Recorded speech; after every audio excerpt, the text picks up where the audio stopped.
I think it's clear at this point that we are not in a battle of Republicans versus Democrats or right versus left, but good versus evil. And we have to bear that in mind, that as Mark was explaining in various ways, this is this is a spiritual struggle with immense implications, and all of the aspects of it are linked together in various ways. And that's one of the remarkable things that I think is a tremendous and lasting achievement of the David Horowitz Freedom Center and David Horowitz himself. Charlie Kirk actually just not too long ago wrote, "Islam is the sword the left is using to slit the throat of America." Islam is the sword the left is using to slit the throat of America. Now, when I saw that, I thought, well, it's remarkable that he realizes that, and that's all to the good. But it's even more remarkable, something that probably very few people took notice of. He did not say Islamism or radical Islam or the twisted, hijacked version of Islam represented by terrorists. He said Islam.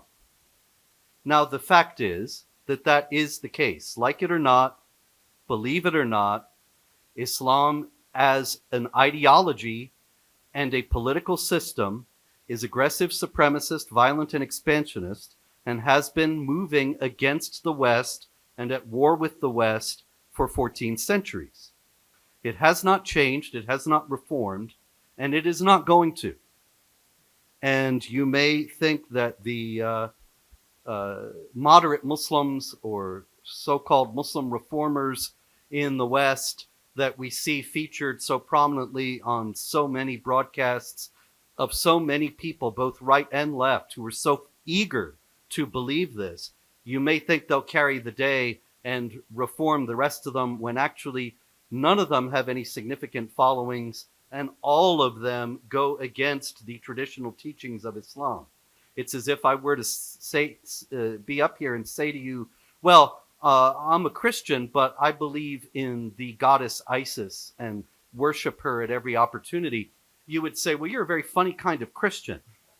And a Muslim who says Islam is actually a religion of peace, if you understand it properly, is just that funny kind of Muslim who is going against very obvious and readily establishable aspects of his faith. Now, why am I going over all this yet again? Well, in the first place, because nobody ever gets it, although Charlie did. But also because David Horowitz, over 20 years ago, when I was one of the only people saying this, was one of the only people to say, this is something that we're going to make part of our presentation at the David Horowitz Freedom Center. This is not something we're going to shy away from. And at a time when people on both the left and the right, George W. Bush went to the mosque 6 days after 9/11, and he was standing there with the leader of the Hamas-linked Council on American-Islamic Relations and with Abdurrahman al-Amoudi of the American Muslim Council, who is currently in prison for financing al-Qaeda. And he stood with them because they were the moderate Muslims of the day, and he said Islam is peace. And this was something that became essentially the official policy of the Republican Party, at least the Republican establishment, and of large portions of the conservative movement. But David Horowitz was never afraid to tell the truth, even when the truth was unpopular, and many people didn't want it to be told. And so I think that one of the most enduring legacies of David Horowitz and of our work at the Freedom Center is the fact that not only did he allow for this message to be propagated, but also that we were among the first, if not the first, in David's book on Holy Alliance, in Jamie's book, which is coming out in a new edition, I believe, United in Hate,